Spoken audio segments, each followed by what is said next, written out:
All right. Well, we haven't seen him since May of last year, but on April 20th, he gets his shot at a strap. It is Bain Varner. Bain, I'm really looking forward to this, man. Thank you so much for joining us today. Yeah, thanks for having me, dude. So, really quickly, I want to kick things off. We've been in the same circles. I used to train at Agima when we lived up in Provo. You obviously have been there for a handful of years. How did you get started in that gym? Because we've never really crossed paths, although we do have a lot of mutual friends. Yeah, so originally I was training at University of Grappling. I was just doing jujitsu, and I thought, it'd be fun to take a fight. So then I took a couple of fights, but I was just training at a jujitsu gym, so I didn't really have like striking or anything like that. So then after that, there's some things that happened with that gym, and it kind of like shut down. So then I was like, I need to find an MMA gym, and so I know they had opened that one up at the mall, so I started going there around like January of 2020. That is very interesting. I didn't realize that you were at a different gym. And how many fights did you take when you were with University of Grappling? I had 2 fights. Yeah. Your thought process in going to Agima, was it just closest to home? Did you think about any of the other gyms in the area? Well, I'd been to Wasatch. I met Dane there, and I liked Wasatch was fine, but I had gone there before I went to UFG, and I just wanted to do jujitsu. I didn't actually want to fight or anything like that. I was just trying to do jujitsu, and I liked University of Grappling, just kind of the way they did their jujitsu program, and they did a lot of wrestling. And I came from a wrestling background, so like I wanted to wrestle. So, but after they shut down and I had 2 fights, I was like, well, I might as well just go to MMA gym. And I knew that Dane was over there running the Agima, and I was like, he seemed like a nice guy, so let me go over there and check that gym out. And I liked it, so I was like, I'll stay here. So initially starting off grappling, this is all just new news to me. So I'm just like throwing these out. But Yeah, initially yeah, yeah. started off grappling. When did you make that decision that you were like, I do want to get into a fight? Was that always the plan, or did that happen as you began to train more jujitsu after your wrestling career? No, actually, there was a guy at my ward, like at church, and he was fighting, and he fought Mitch Ramirez for the Still Fist amateur title. And I had just joined that ward, and he fought him, and then he's like, "Yeah, dude, I was fighting," and he was telling me all about this fighting stuff. And then while I was doing jujitsu, he's like, "Dude, do you want to do a fight?"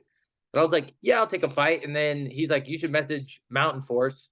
And I was like, "Okay, I'll message them," because he's like, "They'll let you fight." So I was like, "I'll message Mountain Force, see if they'll let me fight," and they did. So I was like, "Okay, I'll take a fight and just see how it goes." So one of the big things that kind of flew off the page for me, I called your fight back in May, and Mhm. you had one of the greatest reactions to a win I have ever seen in my entire life. Like the most fired up fighter I think I have ever seen following a finish. And I Yeah. was one, just impressed by the amount of energy that you brought into the cage, but also your lead up to it. What is your mindset, and how do you flip that switch when you make your walk to the cage? Flip the switch. I don't really know. I don't really think about the fight too much before it happens, because there's no point in stressing about something that you can't control. And because the way I view it is like the outcome's already going to happen. Like I don't know what's going to happen, but it's already happened in my mind. So win or lose, it's like I'll worry about it the day of the fight. So usually, like when I'm in the back, that's when I kind of turn it on. Like before the fight, even the day of, like that day there was UFC fights on. I was just watching the UFC fights, having fun. And then I was eating a bunch of food, of course, because you got to cut the weight. But I was just in the back, and then Alden Ashcraft, as you know, is an insane person. So he's like telling me all this crazy shit in the back and getting me hyped up. So like that was part of it, dude. Is my mind just got? I was just thinking about like conquering nations. I was reading scriptures as well, because that gets me hyped up as well. And yeah, basically Alden Ashcraft got me to turn into a crazy person for that fight. And then you get this knockout, and you Yeah. again just have the most incredible reaction. What is your feeling? What are your emotions like when you get that win, when you knock someone out in your perspective? Well, one is relief. It's like, thank God this is over. Thank God I don't have to fight anymore. And then two, I would just say it was just exciting because I hadn't fought in 2 years. So to me, it was like I hadn't fought in 2 years, so I kind of need to make the most of this return fight. And I didn't want, people talk about like ring rust, and I was like, we'll see if this is real. It's not real. It's fake. And then I was just like, I'm gonna go out there. I'm gonna fight. I'm just gonna walk forward. I'm gonna hit him. And when I hit him and he fell down, that felt pretty good. And then I was just hyped because I was like, I hadn't fought in 2 years, so I was just excited.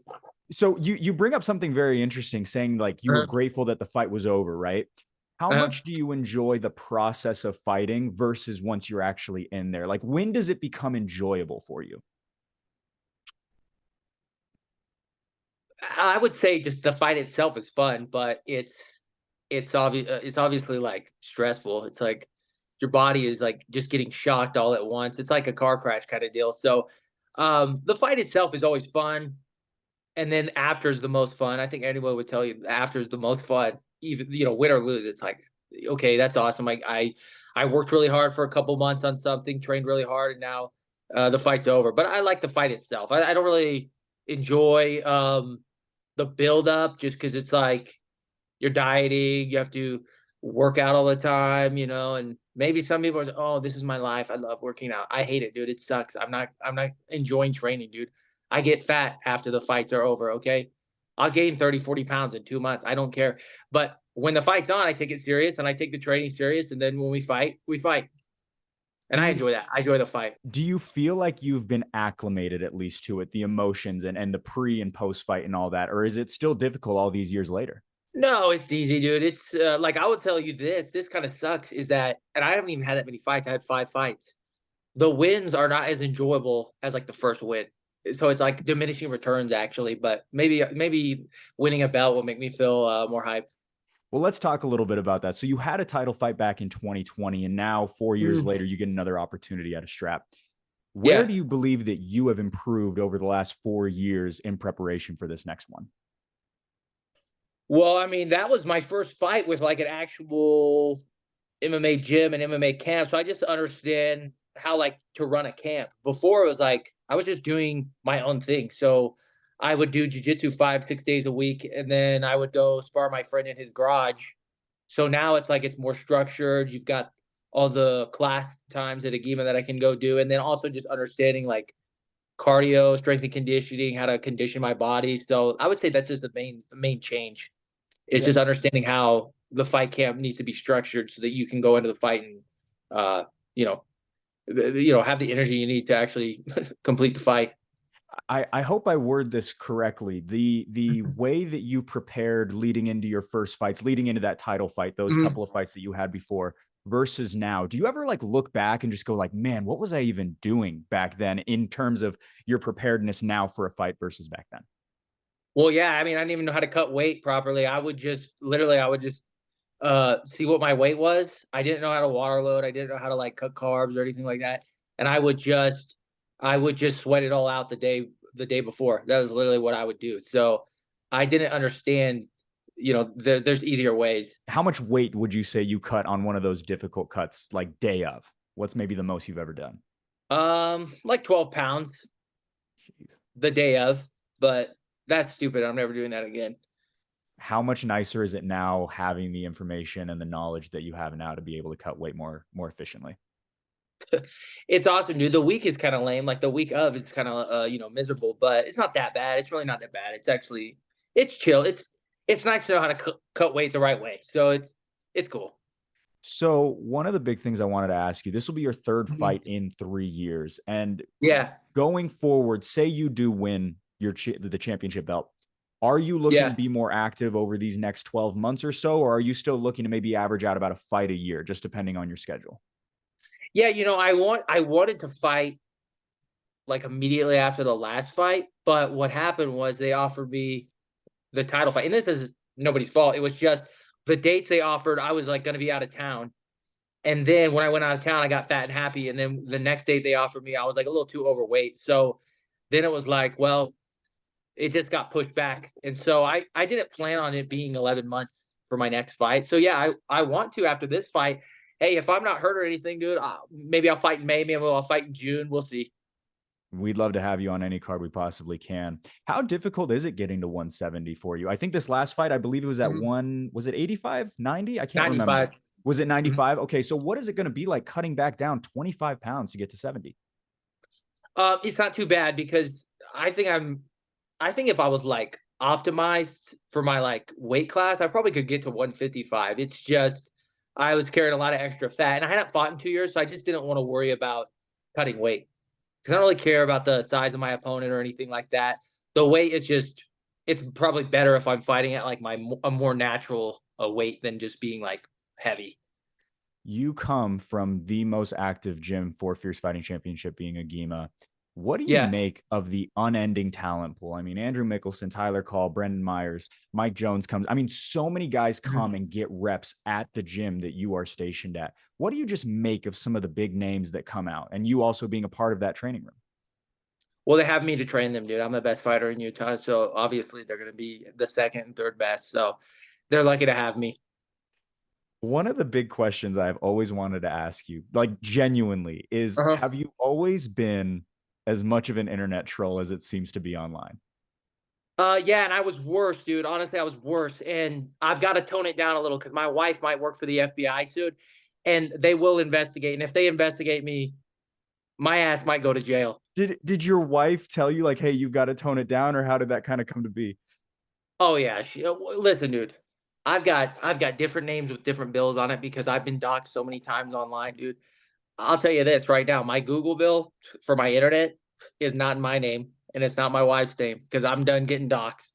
Can you tell me some of the best moments, or maybe the best comments, or maybe you don't want to incriminate yourself, Mhm. but what are some of the things that you have done that have maybe piqued your interest or made you chuckle looking back at it? Well, I'll tell you this. So when I was younger, I had like a YouTube channel, and it was actually kind of popular. I had like 10,000 YouTube followers, and it was called Stud Jenna. And what we used to do was we used to just like troll people, and like we would make videos, and then we also used to film like episodes of The Office and post the full episode on YouTube.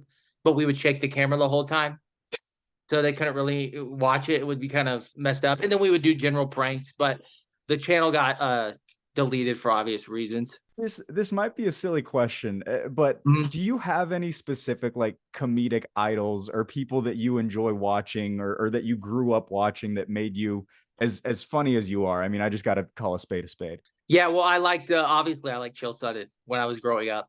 And Chael Sonnen is the reason I got into wrestling was because he was about to fight Anderson Silva, and he was talking about his wrestling, and I was like, dude, and then I watched the fight, and then all he did was take him down and beat him up the whole time. I was like, dude, that's sick. I need to learn to wrestle.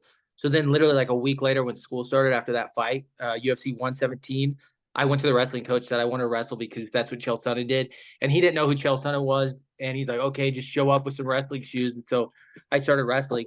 So I looked up to Chael Sonnen. Another thing, because I was thinking about it, and you can look this up on bjpin.com. When I was younger, like 2014, 2015, I was trolling Patty Houlihan. You know that guy? Uh-huh. He's from Ireland. I was telling him that he needed to go back to pick potatoes, and then he made a comment to me. So like thousands of Irish people were just insulting me for like a week. And BJ Penn said, "Fat troll gets owned by Patty Houlihan," and you can see it. You can see the tweet. Can you tell me how you got in contact with Chael Sonnen? That's one of my favorite stories. You told me it once after a Challenger series. It's a pretty good one. What I cannot reveal my sources, but let's just say, as I told Chael Sonnen, I spent my last $1,200 on his phone number, and then I texted him until he called me because I wasn't going to take no for an answer. He did call me back. We did talk because I said I'm going to go on Submission Underground. You don't need to worry about if I'm good at jiu-jitsu or not. You just need to worry about me getting on the show so I can call out Craig Jones and see what happens there.